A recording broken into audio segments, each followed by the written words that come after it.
So what causes sleep apnea? Sleep apnea occurs when the muscles in the back of the throat relax too much.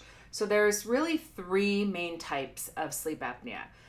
There is obstructive, during obstructive sleep apnea, which is the most common form, the airway is repeatedly blocked by the collapse of the throat muscles or by the tongue taking up space in the throat area.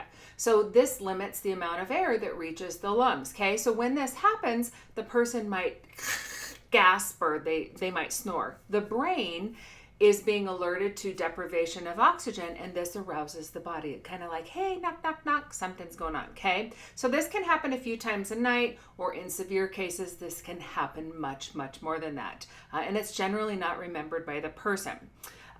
There are two major events that characterize obstructive sleep apnea. Hypopnea, which is shallow breathing, and then apnea, which is cessation of breathing, okay? So that's obstructive sleep apnea. Then there is central sleep apnea, and this is less common, but this occurs when the brain does not send the proper signals to the muscles that control breathing. And then last but not least, of course, is the complex sleep apnea syndrome. So this is when somebody has obstructive, they also have central sleep apnea as well.